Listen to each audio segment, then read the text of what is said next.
Kebetulan dari 3 tahun 4 tahun terakhir memang mereka sering ribut. Saya sering mendamaikan, saya bolak-balik Bandung Jakarta. Kita udah ketemu keluarga juga, tapi memang kalau menurut saya memang sudah susah untuk diselamatkan. Karena kedua belah pihak tidak ada yang mau mengalah.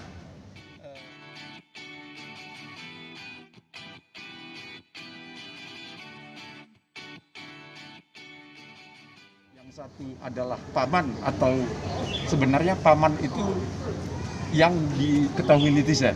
Sebenarnya ini adalah adik daripada orang tua bapaknya, Jonathan Brisi. Dan kemudian salah satu make up artis waktu pelaksanaan sinetron. Silakan. Mungkin seputar di dalam tadi Memberikan keterangan apa sih kalau boleh tahu? membatik turunan.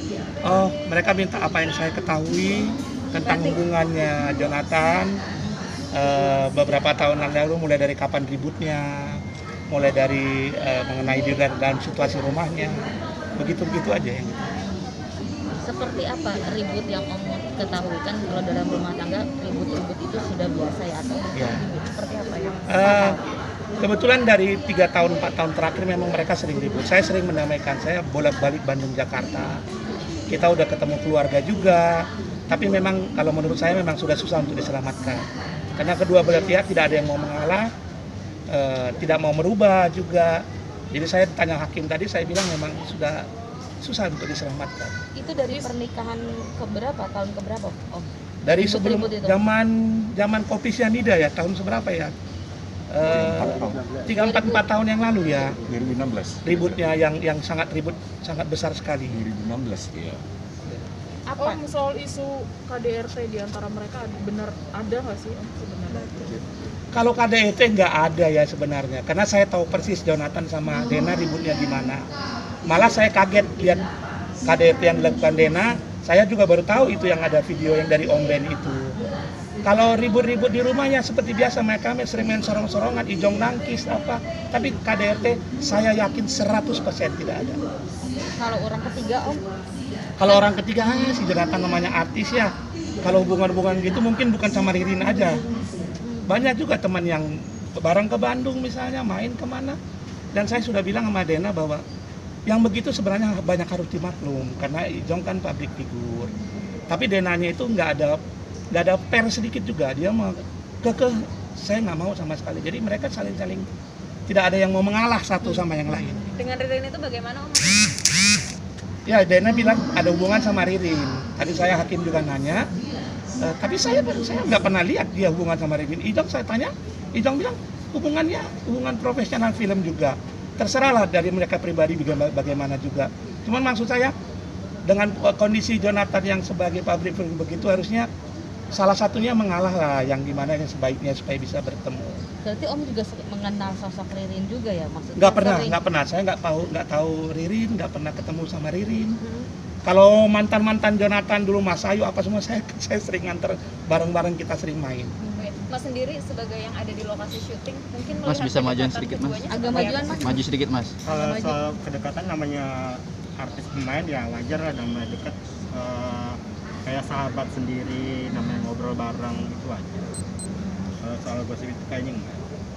Tapi seperti apa sih hubungan di lokasi syuting? Kan kabarnya ya, hubungannya tuh dia dekat banget, lebih dari sekedar dekat gitu yang Mas tahu.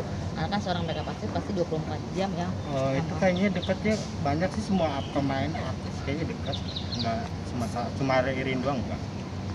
Berarti di mata Mas dekatnya tuh hanya sedekat wajar profesional. Wajar, iya, kayak keluarga aja gitu. Namanya pemain, apalagi dia kan pasangan kan di dalam sinetron itu ya wajar. Bang, dengan sidang hari ini Ya. menghadirkan 2 saksi, mungkin agenda selanjutnya masih menghadirkan saksi kembali kan? Kita rasa sudah cukup, dan kita juga tadi ditanya, dan begitu juga penggugat. Acaranya 2 minggu lagi kesimpulan. Kamis kalau tidak salah tanggal 3 Februari. Itu acaranya kesimpulan dari para pihak. Ya mudah-mudahan apa yang sudah kita lakukan, kesaksian dan bukti-bukti, begitu juga sanggahan-sanggahan kita melalui tertulis, bisa dipertimbangkan majelis. Dan begitu juga gugatan rekonvensi kita. Karena prinsipnya kita minta hak pemeliharaan atau hak asuh untuk anak-anak mereka yang bertiga. Karena di dalam gugatan perceraian penggugat itu tidak mengajukan hak asuh atau hak pemeliharaan. Yang diminta mereka itu adalah hak perwalian. Jadi kita juga minta kepada majelis supaya mempertimbangkan dengan bukti-bukti yang ada dan saksi-saksi yang ada agar kiranya pengadilan bisa memutus. Saya rasa pengadilan agama Jakarta Selatan akan memutus secara presisi lah. Karena intinya kan kedua belah pihak memberikan satu sanggahan, gugatan rekonvensi, saksi-saksi. Inilah hukum. Kita tunggu aja, nanti sama-sama kita akan menerima, siap-siap menerimanya. Baik pihak Dena selaku penggugat, baik kami selaku tergugat. Kita siap-siap. Jonathan Prisi juga siap-siap menunggu keputusan majelis hakim nantinya.